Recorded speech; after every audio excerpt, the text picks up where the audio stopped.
everybody. Welcome to the SBP Podcast, the voice of mobile film. I'm your host, Susie Botello, and you're listening to episode 44. I think this episode of the SBP Podcast is going to bring the storyteller inside you to the forefront.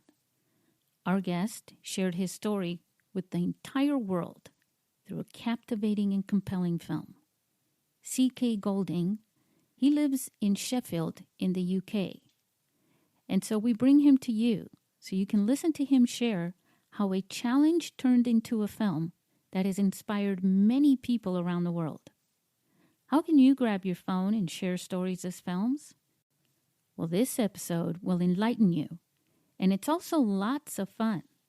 Also, there's an announcement about the International Mobile Film Festival near the end, and you won't want to miss that. But before we get to CK, I just wanted to share a sincere congratulations to all the filmmakers who won the Global Mobile Film Awards, which were announced online on Monday night, December 10th. A special shout out to the filmmakers behind each of the best films shot with smartphones around the world. Ivan Sosnin in Russia for Best Film, Calum Pritchard in Australia for Best Director, Brian Hennings, also in Australia, for Best Cinematography, Blake Worrell in Los Angeles for Best Visual Effects, and Ren Thackham in Australia for Best Comedy, and Matteo Di Biletti in Italy for Best Experimental Film. You can go and watch the award ceremony on www.globalmobilefilmawards.com. And now, let's go have some fun and talk with CK.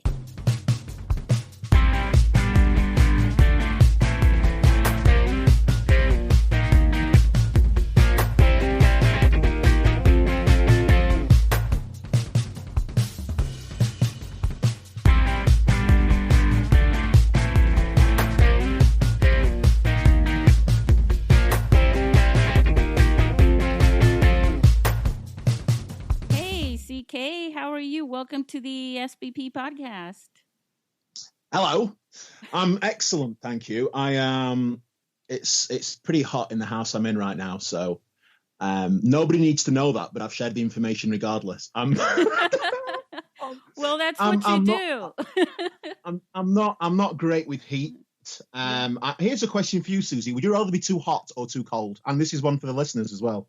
I would rather be hot than cold, because being very cold, I've been very cold and chilled before, to the point to where you almost want to cry. It's depressing. It's a depressing feeling. It's like this dark, depressing kind of feeling to your body to be cold, for me.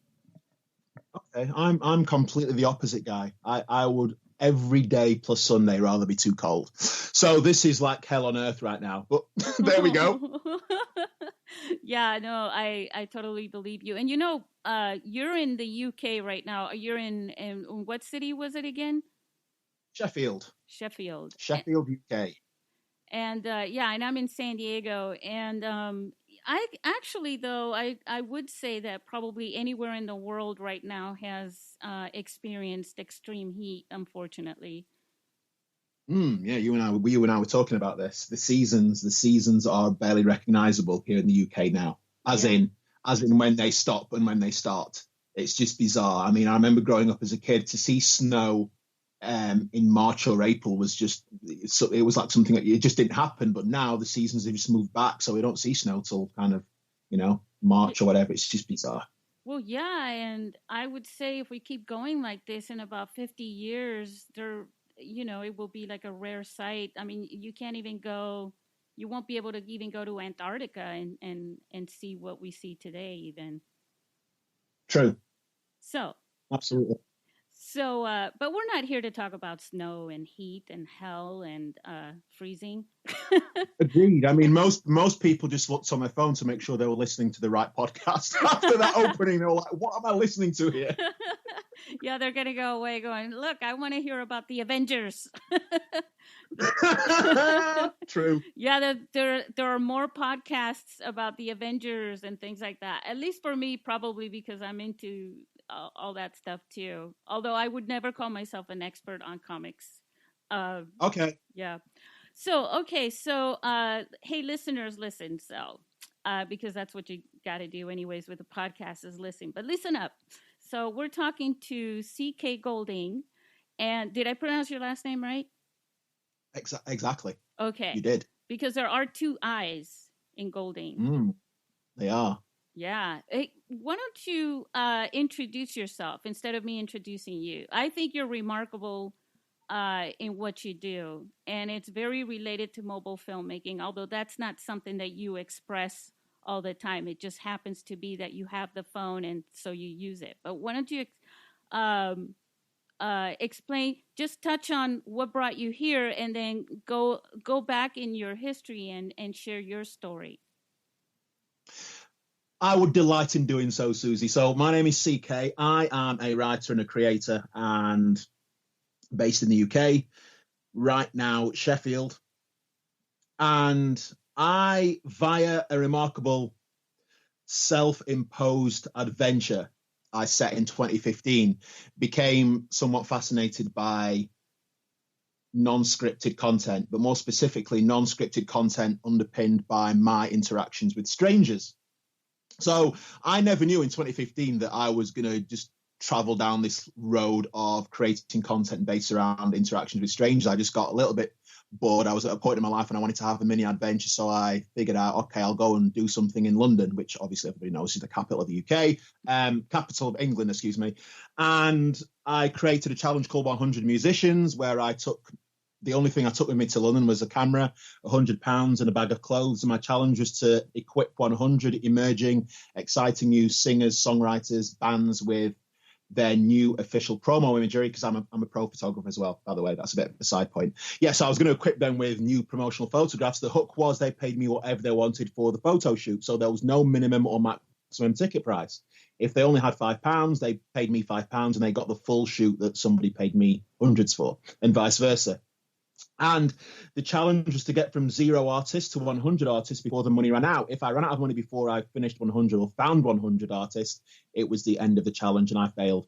So that challenge, as I thought of it, scared the hell out of me. I thought, that's just ridiculous. But something about it made me think this could be either remarkable or a spectacular disaster.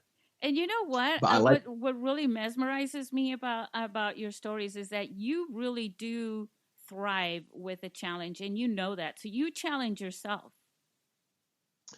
I do. And the irony of all of this, and I'd hate everybody to think that I'm some crazy, adventurous, brave guy. It's actually the opposite, really. And I almost do these to become that guy. So with 100 Musicians, for example, I was always fascinated with what I now actually term the hero story, which I now use in the branded content I produce for entrepreneurs or companies, whatever. Like hero story, I was fascinated by the likes of Mark Zuckerberg, who, whenever you think about Mark Zuckerberg, your heart dies, obviously. But first of all, you think about that, geeky little student in his dorm, tinkering around on his computer, trying to, the genesis of the genesis of Facebook was he was rating the attractiveness of women, I've been led to believe. Yeah. The attractiveness of women in his college, university, whatever.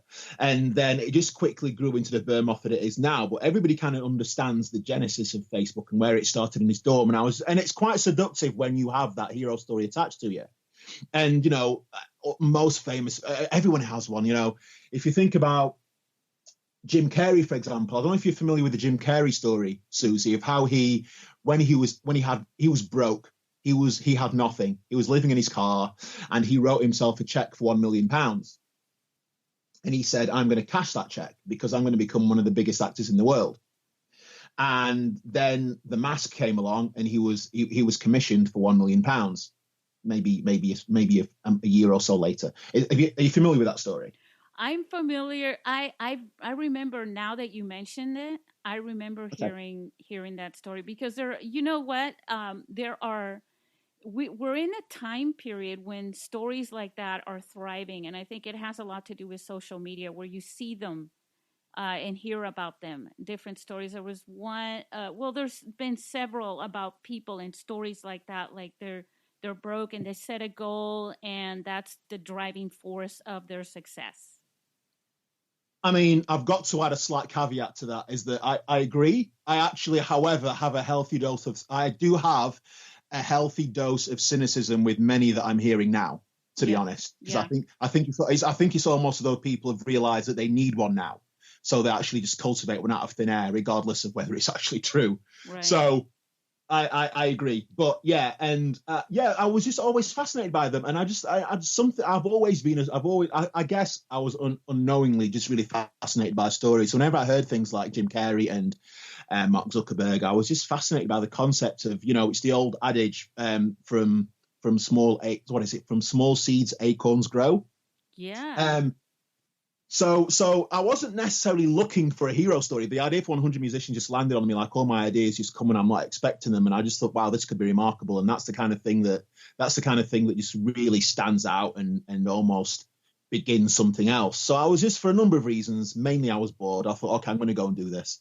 And it was just the most remarkable 6 months of my life. It spanned 6 months. And here was me thinking I'd only be gone for a month max. So that was... But you were inspired. Those stories inspired you, and I think it's sort of what's happening with your stories. They inspire people. You inspire me every time I see, one of your videos. Do you know what? I'm so grateful. Thank you. And I'm going to put this out there. Because it's something that I've kind of mentioned very, very quietly whenever somebody reaches out to me on Facebook or whatever. Like, my motivation has never been to inspire people. And I don't say that in a callous way. It's more, my motivator has always been, I suppose like when I used to work in radio, I've just always tried to figure out ways to just create engaging entertainment content. Like, I lead with engaging and entertainment first. Inspiration very rarely factors into it for me, because in the interest of full disclosure, I sometimes struggle to even inspire myself. Sometimes I just don't even want to get up. Like, it's just depending on the day. Well, you are human. You're a human being. Look, it's I had to get up at 4 this morning, I mean, those things. But you know what? I wasn't going to cancel it because I was tired and I didn't sleep enough or any of that, but at all. It's there's something about passion, right? That has a lot to do with this.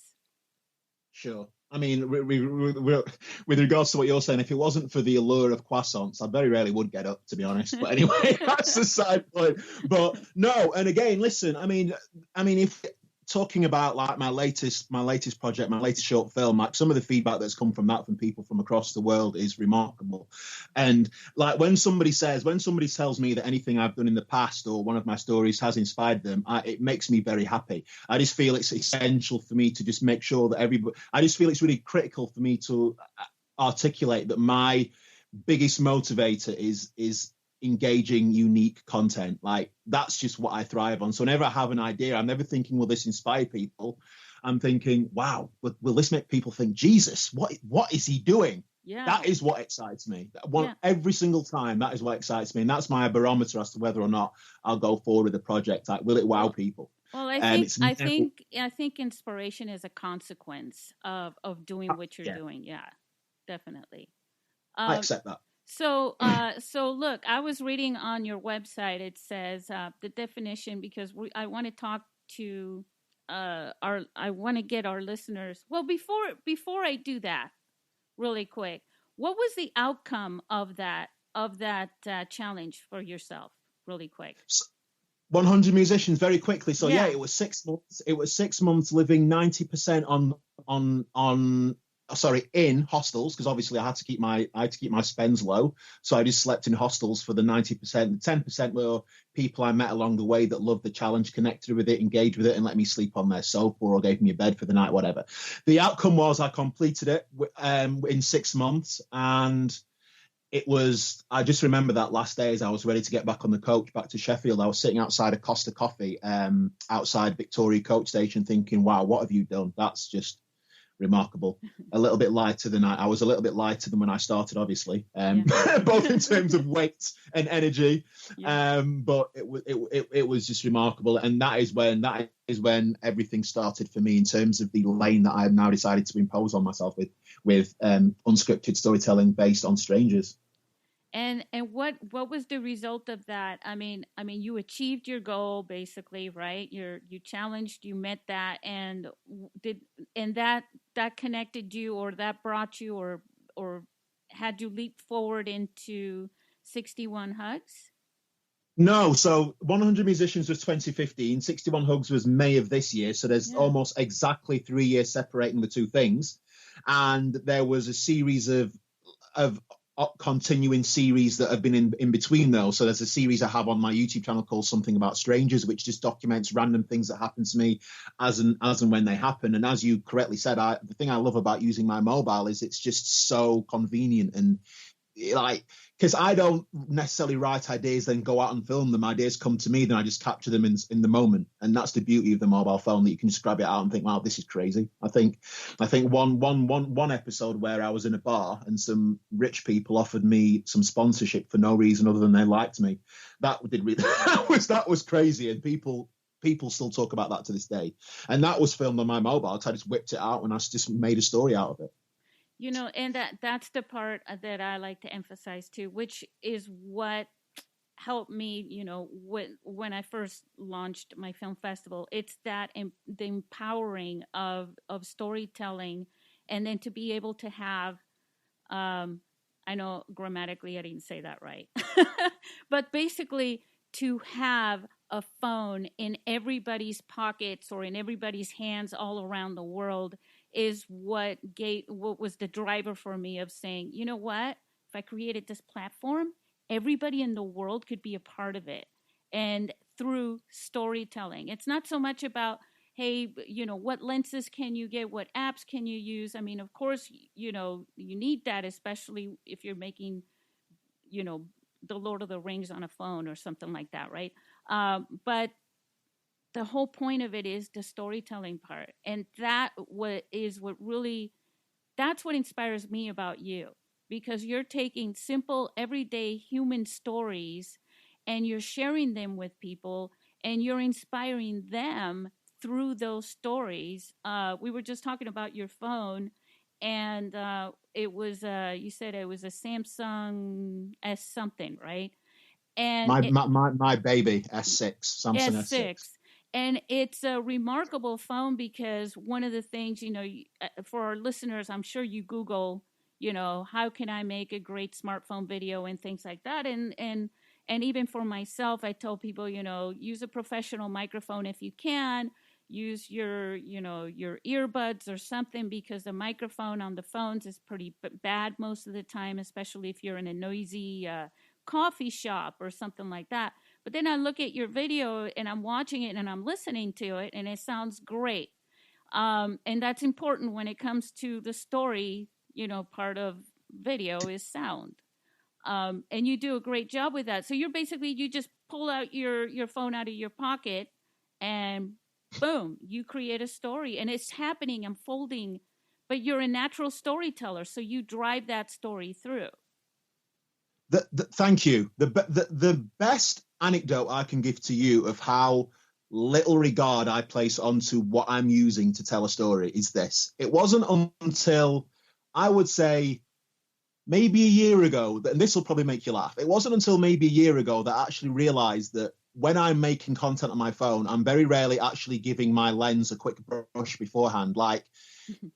So, for example, if I started filming something now and I didn't give my lens a quick brush, it looked like the actual visual would be a little bit like hazy, because it'd have like fingerprints and thumbprints on it and stuff like that, right? Yep. And I didn't even realize that till a year ago, because it just dawned on me. I can't remember what it was that made me realize, but now the only thing I do before I start filming is just give my lens a quick wipe, just to take off any fingerprints or thumbprints. Now, the reason I give you that anecdote is that you'd think I'd be quite advanced to actually realize that, but I place such low premium on what I'm filming, and I just over-index on like what I'm filming.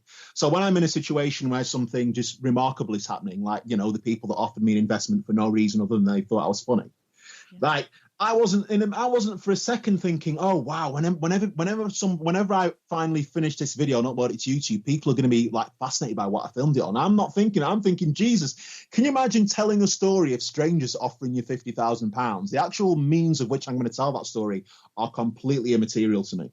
And that's always been my way. It always has been. I never think about the kit. And what I find fascinating about people that do place such a huge premium on what they're filming on is it seems like they're overestimating people's interest in it. And when I say people's interest, I mean the average consumer of content couldn't give a flying You're right. what you film it on. And I just find it odd that people don't realize that. Yeah, no, you're right. Because so you get a bunch of filmmakers together and they want to know who used what camera and things like that. You know, you're sitting next to a filmmaker watching a film in a movie theater, and if they're, you know, if there's not people around, let's just say it's you and them, they're like watching the film and they're like, yeah, I wonder if they used, you know, lenses and blah, blah, blah. And they'll start talking technical, you know, on that process. But you wouldn't do that if, you know, if you're just watching it with, watching a film with a bunch of your friends who are, you know, doctors and dentists and, you know, janitors, whatever. I mean, it doesn't matter. Nobody cares. Nobody stays through the credits. As a matter of fact, I've watched a number of films in the theaters. You have too, right? Where you're sitting there and everybody gets up, hop and a skip before the titles come on, the end credits, right? And everybody's gone. And if you look in the back somewhere, you see somebody sitting there and you're going, that guy must be in the, you know, or that girl, they must be in the industry. Either that or they're just like waiting for the whole crowd to go and they want to leave alone and not have any contact with anybody.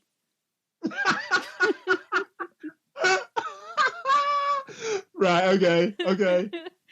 Because nobody cares. Nobody's like, oh, that was shot on Panavision. Oh, that was remarkable. I got to get me one of those. You know. Yeah, I mean, I have a certain amount of sympathy for what I call tech heads, and the scenario you outlined with like a group of filmmakers gathering together, getting excited over lens, gear, kit. I mean, I can probably understand it from that. You know, they'll want to up the game, but I think if they actually think that the actual end consumer's necessarily going to be focused on that, I find that just bewildering. No, they know. It's like podcasters. You get podcasters together and it's all about, you know, what gear are you using? What are you doing for software? Blah, blah, blah. You know, what about the timing? What do you use for music? You know, things like that. But, you know, for us, and we have to be able to it's a big world. We have to be able to step outside and say, you know, realistically, though, how much should I worry about this? Right? I mean, the other thing, though, and maybe this is going off on something of a tangent, but I recently did an interview. I was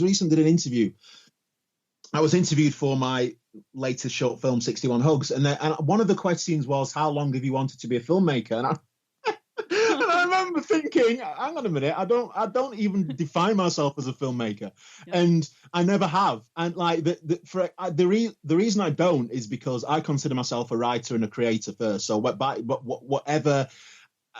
whatever means. So if I'm creating content for myself, or I'm creating content for a brand or a client, whatever I'm creating, I don't really like the actual filmmaking element. I'm all about telling the story first and foremost. I saw that. I noticed that. And for the most part, I would rather somebody else did the filmmaking and actually just did the creative, to be fair. So yeah, it's really interesting. But I mean, you know, despite the fact I've inadvertently made this short film, I don't necessarily.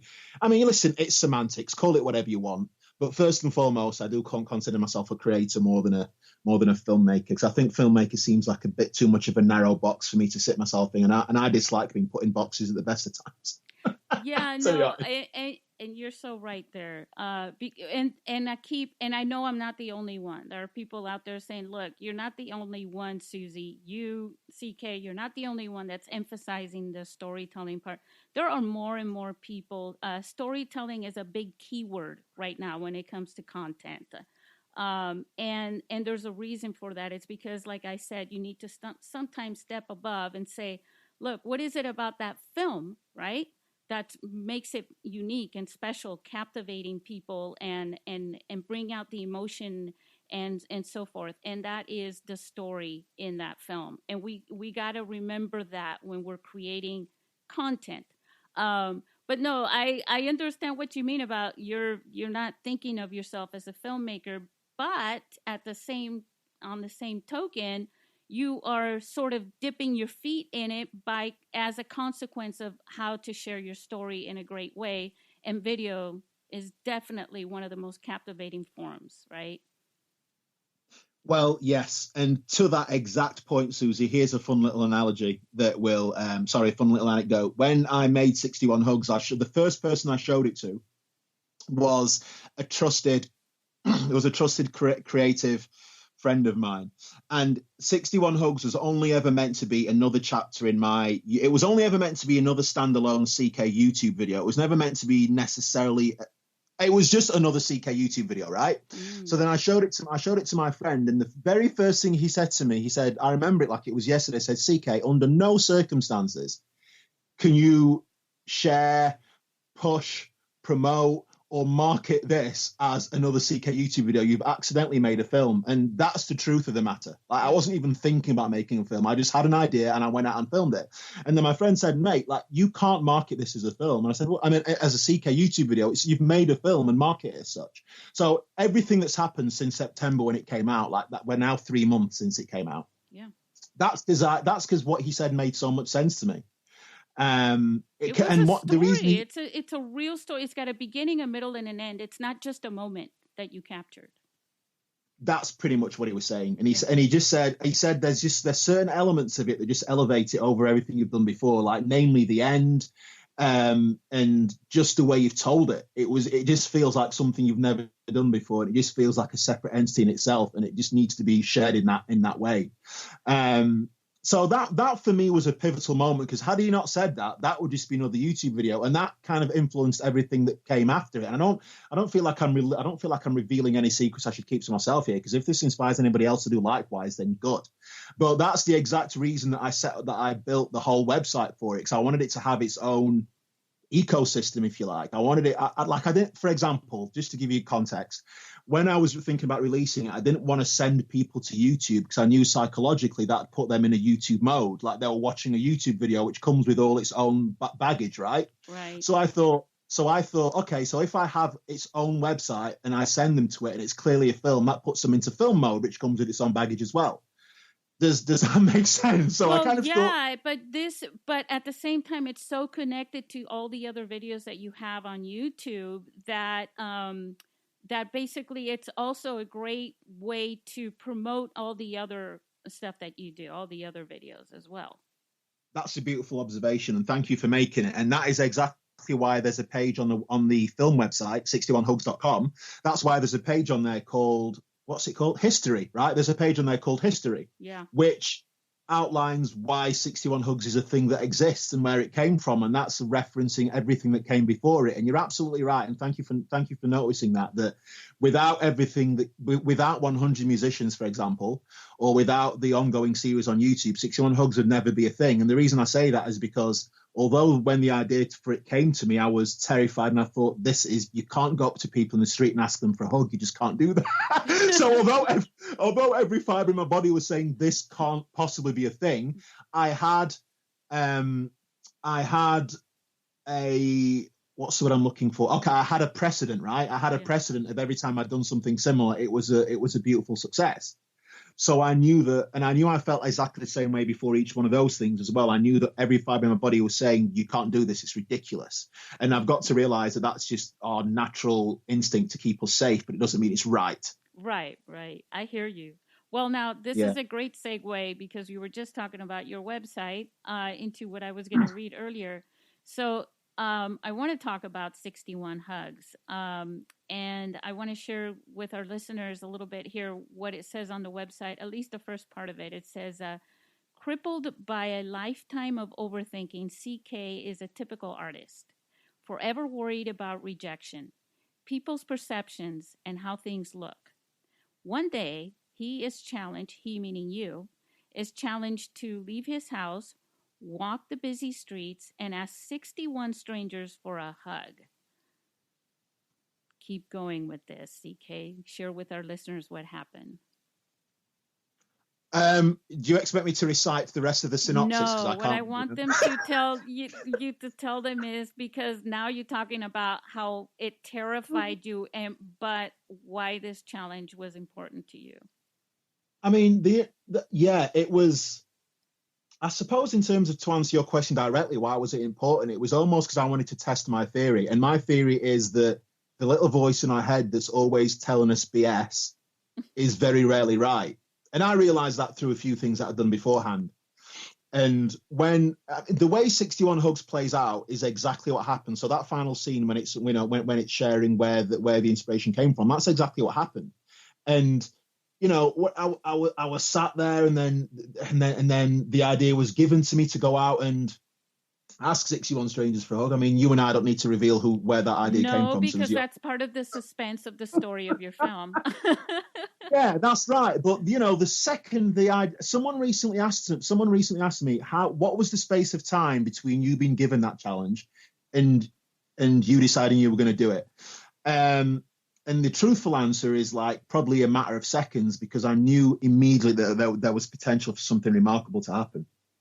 I just knew it. But that aside, that's not to say that I wasn't terrified, because who wouldn't have some trepidation about asking 61 strangers on the street for a hug? I'm sure there are people out there who wouldn't have any trepidation, and I wish to meet them. Well, you're talking to one right now. You wouldn't have any trepidation, No. Susie. No, I wouldn't.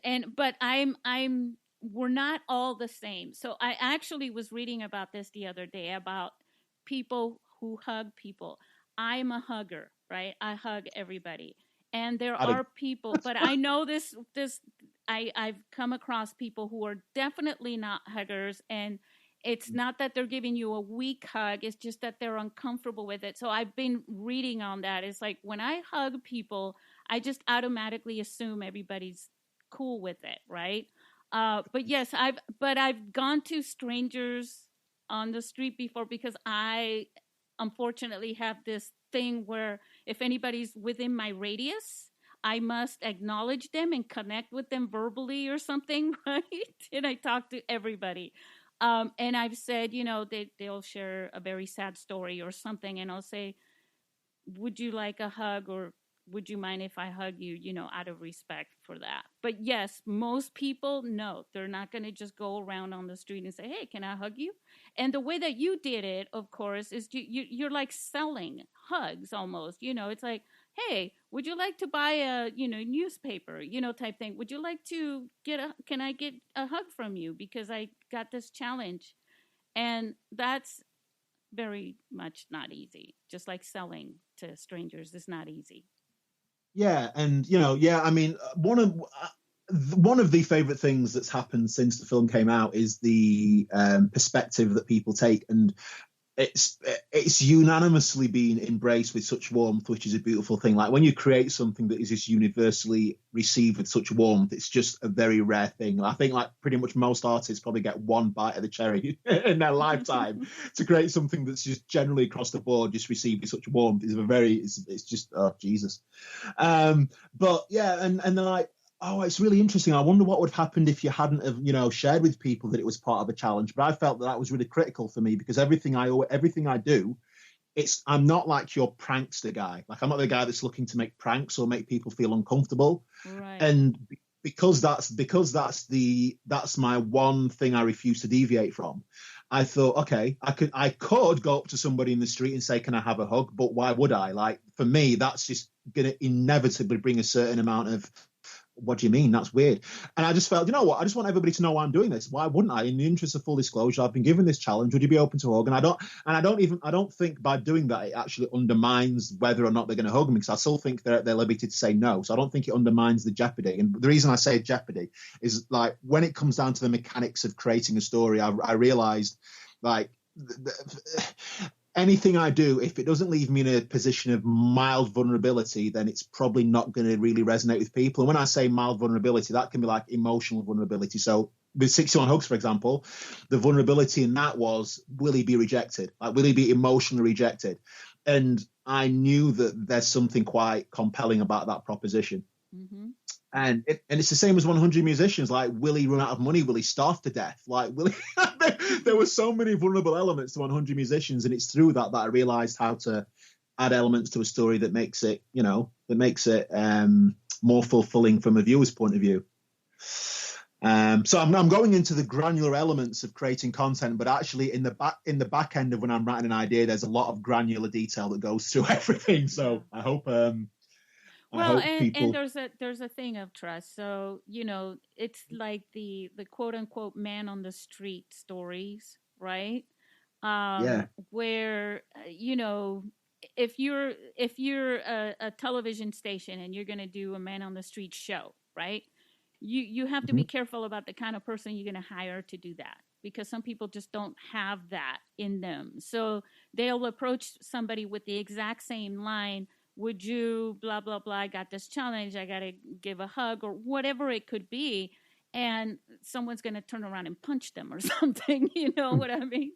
Because they're just like not genuine or whatever. But you have that gift in you where you can approach strangers and talk to them, and not everybody has that.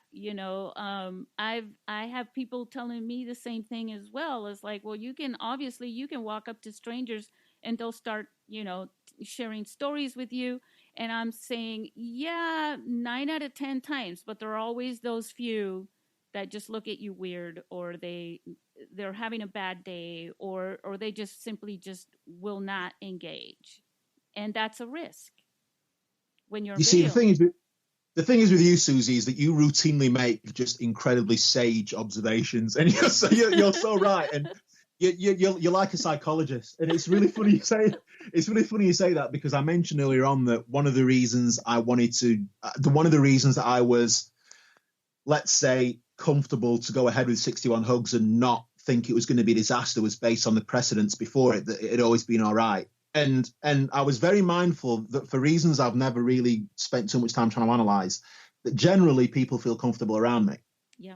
And I don't say that with conceit. I just say that with like 38 years of just fact. So it's like because I think you have to be self-aware to do something like 61 Hugs. And there was not huge, but there was maybe a couple of minutes of inner dialogue saying, okay, usually when you go up to someone and you start talking to them, what usually happens? And actually the interesting thing to that is it's usually the other way around. People often just come out to me from complete left field and start talking to me, like you just said with you. Yeah. And I think once I made peace with that, that's when I realized that it probably wasn't going to be a disaster. So yeah. You're absolutely right.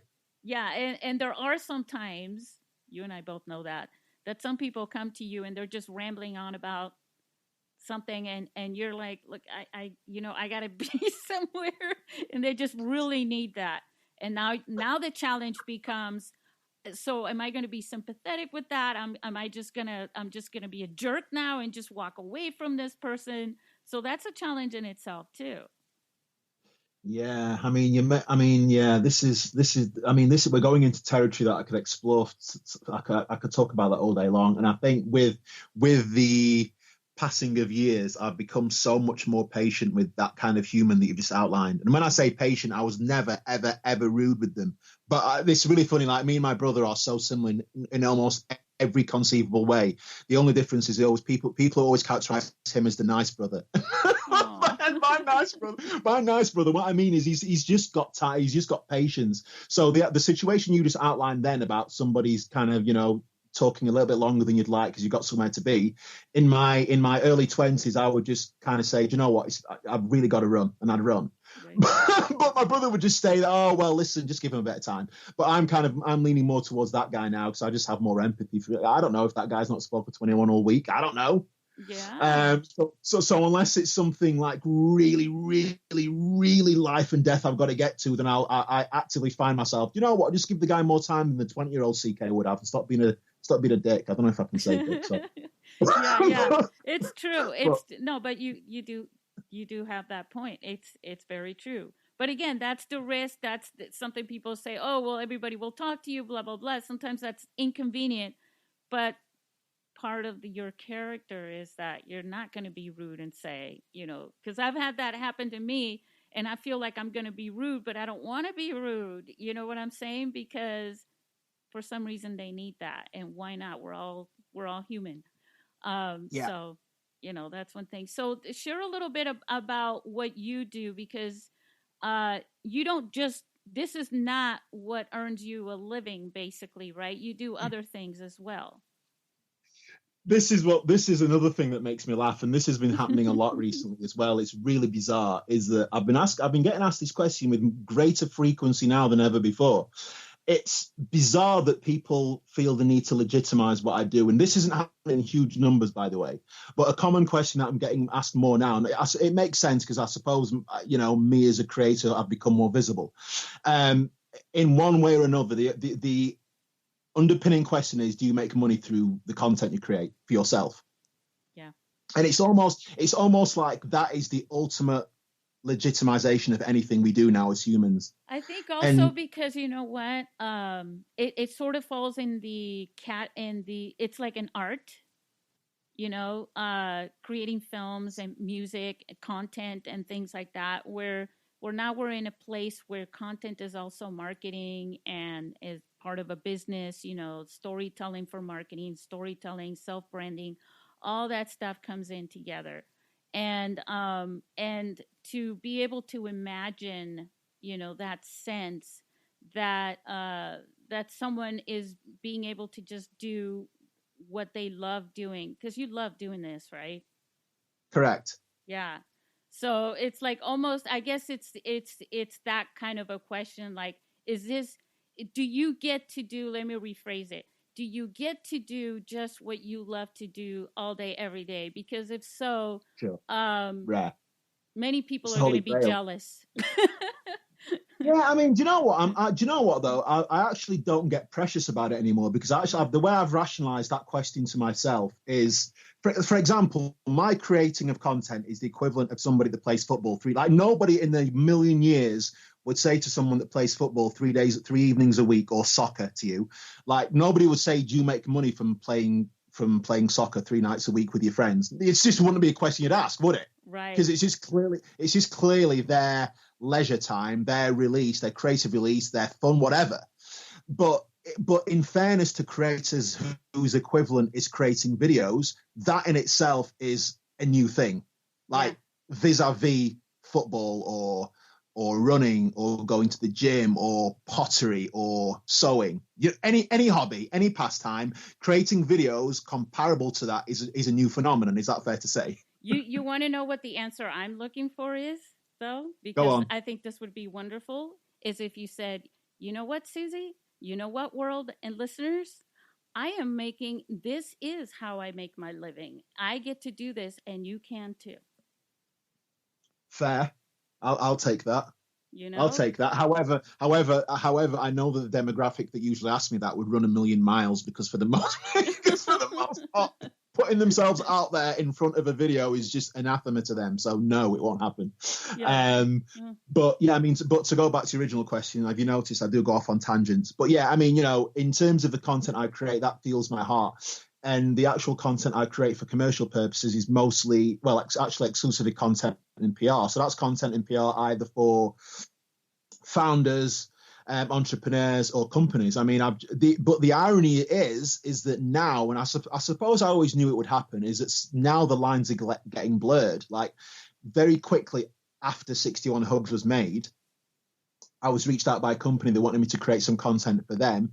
And one of their products, because they just loved 61 Hugs, and they just loved the way it was completely unscripted, but it was almost like it was scripted. There's parts of 61 Hugs that you couldn't have written. It's just weird. Well, then you're going into what I'm saying, because that led to that, though. See, so there is. I'm just trying to. I guess I'm being kind of soft or whatever, but to me, it's like I really love the idea of a future in this world where all human beings around the earth get to work in their passion, and they can actually do that and not have to worry about doing something else. I mean, that's the ultimate utopia, surely. Yeah. I think I think every living human acknowledges that is utopia, but sadly, not every living human thinks it's a possibility, so they never try, and that's what hurts my heart a little bit. And like, people need to bear in mind that I've been in one capacity or another. Like, I've been creating content in like probably like the last 15 years when I used to work in radio or whatever. So there's always a huge part of my living being that has to create content in whatever capacity it is. And it's one of those things. It's just a relentless pursuit of it, I suppose. Well, and I when the guess fruits, you could also say, I'm sorry to interrupt, but No. I suppose you could also say that turning what you have a passion for, you can create a profession with it by doing it, and doing it to the point to where you become experienced enough to become a professional through it, maybe. Yeah, I mean, what's really interesting about this, and this, you're absolutely right. And I said, like, the two primary pillars of my commercial work are content and PR, and it's just so interesting now. Like, I'll walk into a consultation with somebody that needs to communicate their message, their story, their product, whatever. I'll walk into them, and within 20 minutes, I'll say, okay, that's what you're going to do, because I can just see a story in everything, but a story that more critically people care about. And I think that's the difference. Like, anybody can tell a story, but it's about telling a story that actually hits the very essence of our DNA. Yeah. And that's that's what I love doing now. So I'm just meeting people with remarkable stories, remarkable products that nobody knows about, and I just know how to leverage their story in a way that's going to get them some visibility. And it's just a joy. Like gone are the days when I'm only focused on my stories. Now I'm at the point when I'm actually communicating other people's stories. And actually, I didn't actually necessarily think that would be as much of a joy, but it is equally. I love it as much. That's amazing. That's amazing. That's kind of like anybody can, there's a blank canvas and you've got paint. Everybody can throw paint and colors at it, but it's the artist, right, that sees and makes something that, even though art is subjective, of course, you know what I'm saying? Sure. Yeah. Absolutely right. Yeah. And, you were talking about, you brought up we're talking about starving artists and how they, like actors, right? The saying of if the starving actors who go to LA with the dream, and things like that. I think that kind of has a connection to what you're saying as well. I think listen, I can 100% relate to the starving artist. Yeah. I think it's almost, I don't know, it just seems to me like a natural. In fact, I'm not even going to use that term right. There you go, I've just used it right of passage. But I think we've all traveled through that tunnel. But yeah, wow, this has suddenly gone very dark. Well, no, I mean, well, look, so I realize that some of our listeners, and a lot of them are, they have a dream. And, this podcast really is mostly about mobile filmmaking and storytelling and everything that comes in between. And it's, my goal really is with this podcast, through all our guests and their stories and everything, is to inspire our listeners, to help them, because they're going to get a lot of people. I'm going to speak directly to the listeners right now. You get a lot of people that will tell you, oh, you want to make movies, and what makes you so special? Oh, just because it's on a phone, or just because, you think your story is great. Well, I like listeners like you, CK. Guests like you who can inspire them, because through your own experiences, So there are listeners right now who are going through that time, quite honestly. They're starving right now, and they're hanging on, they're still, they believe in their dream, like, what would you say to them? It would, do you know what? I wouldn't say anything. I'd rather show them. And what I mean by show them, I would rather show that. So since I released 61 Hugs, there's amid the landslide of just remarkable, beautiful, heartfelt comments and feedback, direct messages, tweets, emails that I've received off the back of that film. There's 3 that just are almost ingrained in my brain, and it's quite mind blowing. And I'll briefly, it'll take me 60 seconds to cover all 3. One of them was a student who was come to study at Sheffield University, but she doesn't live in Sheffield. She's come here to study. And she said that she watched 61 Hugs a week before her course was about to start, and she was super nervous because she suffers from anxiety. And having watched 61 Hugs, which was based in Sheffield, featuring Sheffield people, she just felt the whole burden had been lifted, and she couldn't wait. She couldn't come to Sheffield quick enough. So when someone reaches out to you on Twitter and says that, it's like, Jesus, that film has touched someone. And then there's one woman that lives in Seattle. So this is over your neck of the woods. Susie, she lives in Seattle. She reached out to me saying, I'm thinking as soon as you said that, I'm going, well, look, the United States is huge. Well, not your neck of the woods, but let's say it's in your it's in our country. It's in your island. It's in your island. Yeah. She reached out to me saying she was having like a really bad evening because someone had just made some really offensive comments to her, based on kind of stuff you wouldn't just stuff you wouldn't say to another human. And someone in the UK who had seen 61 Hugs sent her the film saying, just watch this. It's very unlikely to not make you feel better for 20 minutes. Then she reached out to me. She's called Short, and we talk all the time now. And she said that film I just completely forgot why I was upset that day. Oh. And then finally, someone that lives in London said she watched the film, and this is probably my favorite. She just said, having watched the film, she just felt connected to everyone around her to the point whereby she was on the tube that day. She saw an old gentleman sat across from her who looked lonely, so she just started talking to him. And I swear to God, Susie, until you're in a position as a creator where somebody says something like that to you, like I'd watched the film, I was on the underground, I saw a lonely guy who looked lonely anyway, and I started talking to him, and I feel like he enjoyed our talk. That is just, honestly, you can't even explain. That's the inspiration, that the reciprocal part of inspiration, when you inspire someone and they inspire you. I'm so glad you said reciprocal there, because I think that's key. In like that, you're yes. And this comes back to me saying how sage you are, and that's because I remember when Laura sent me that, I was like, Christ, I need to go and make 61 Hugs Part 2, but not directly 61 Hugs Part 2, but there needs to be something. And that's what galvanizes me all the time. It's that, I mean, if inspiration has to be by its very nature reciprocal, otherwise it doesn't work. And so, yeah, in terms of the listeners that you feel are on a precipice and not feeling like they feel like they want to but can't, they're the only 3 case studies I would show them rather than tell them anything. Well, I would those 3. And by the way, if you actually go onto the 61hugs.com website, there's a page called Global.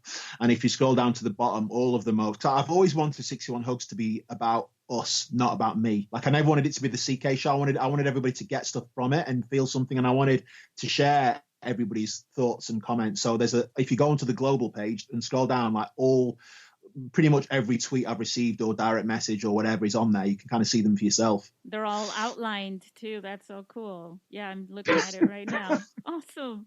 Yeah, so hey listeners, so CK was just sort of touching on something here about maybe 61 Hugs Part 2, but not necessarily. CK, you're planning on coming to San Diego for the International Mobile Film Festival, right?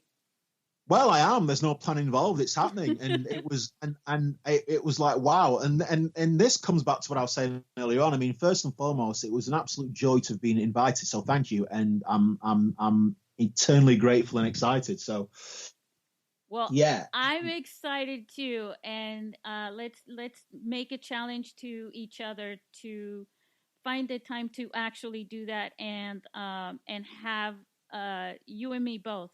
We'll go out and we'll do not a 61 Hugs thing, but we'll do something similar to that together. We'll see what we can do.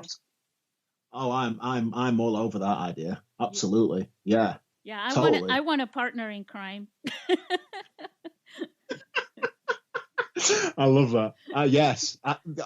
Challenge accepted. You got it. All right. Now, one more thing. I really want to play. This is going to be fun.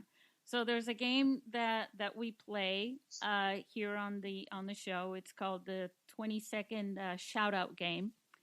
And so, while we were talking, I just remember there was a video, one of your videos, about the guy singing, and you bring up a band.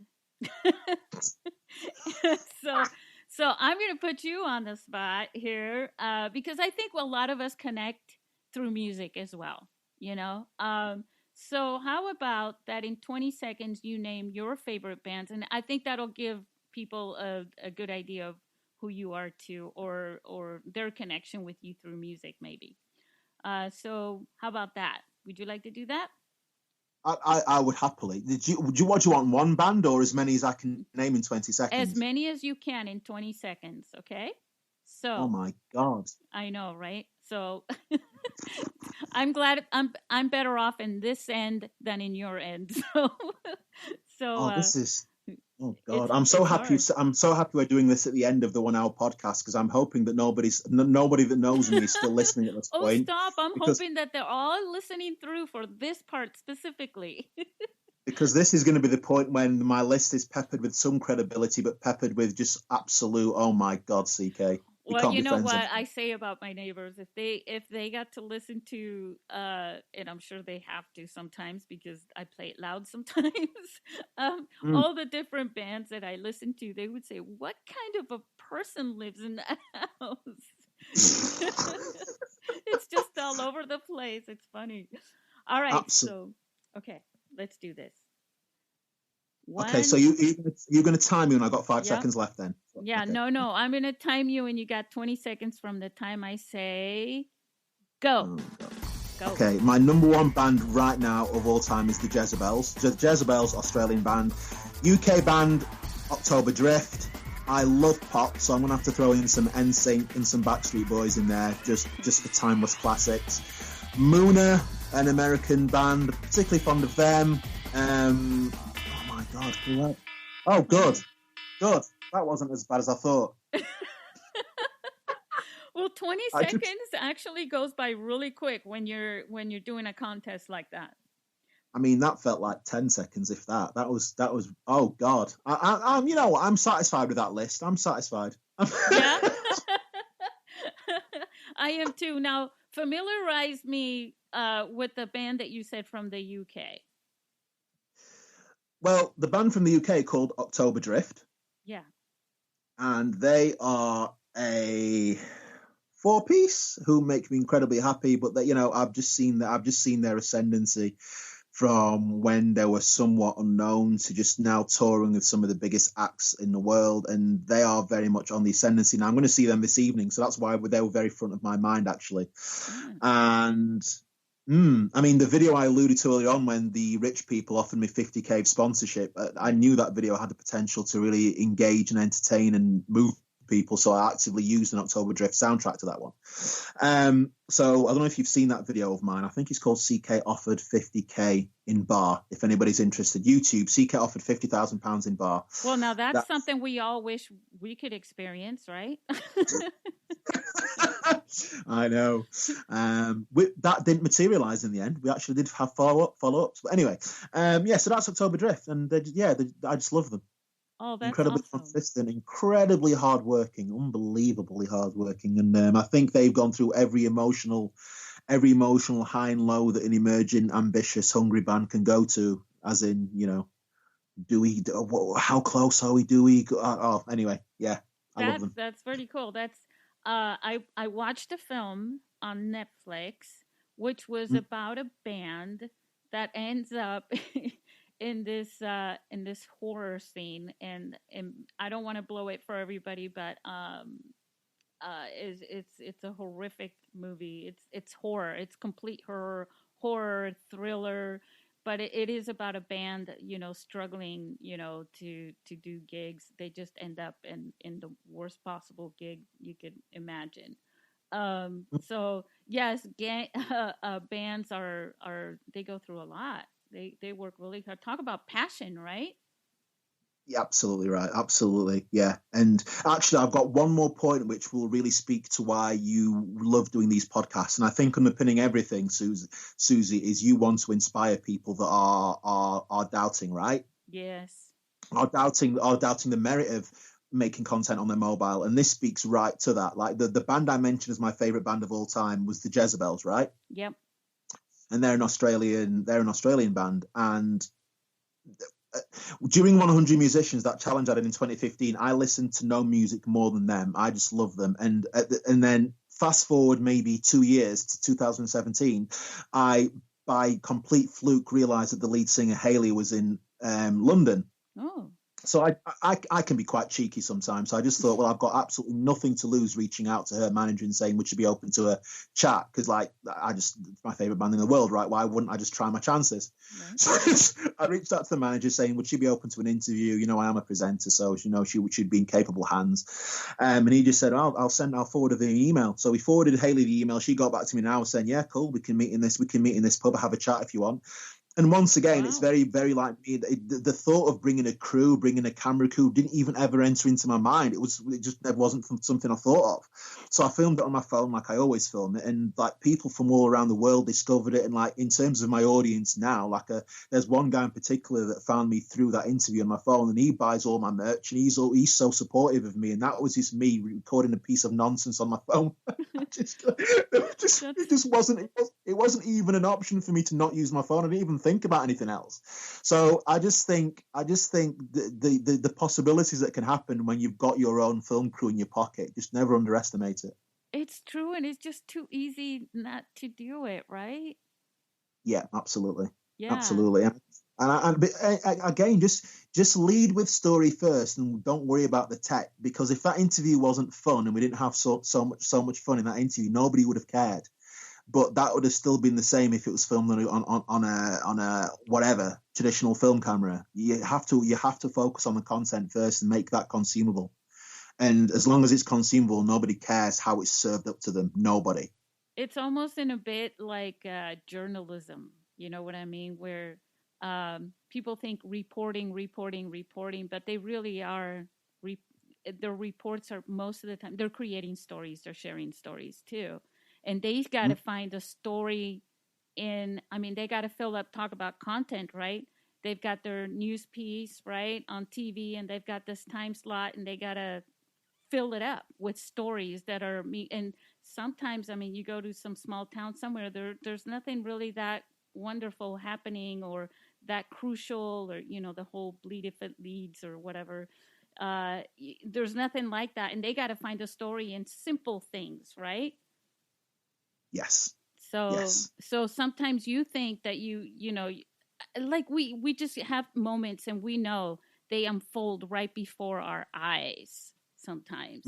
And you're going, wow, what a great story. Unfortunately, a lot of times you don't even think about pulling out your phone and recording it though. But for people like you who do, you just don't know where that may lead. Yeah. I think you've just encapsulated this whole. Chat, and in fact, everything you stand for. You don't know where it might lead. That's it. That's it. That's true. Huh? Well, apparently it's leading. Apparently, it's leading me to San Diego. Hey, there you go. Well, it's led me to San Diego. And that was also a chance thing. And that, for our listeners, that happened on Twitter. I've been banging that drums forever. The artists on Twitter is just odd to me. But I also believe that if it's going to happen, right? Sometimes there's like fate that connects you to different platforms and things like that at just the right time, Yeah. And so if it's going to happen, it's gonna happen one way or another. But I really think that platforms like Twitter and things like that are just so brief, especially Twitter, because things go down the line so fast. And I remember seeing your tweet now where it was because we've done this back and forth with Twitter now, so I had to go back a little bit.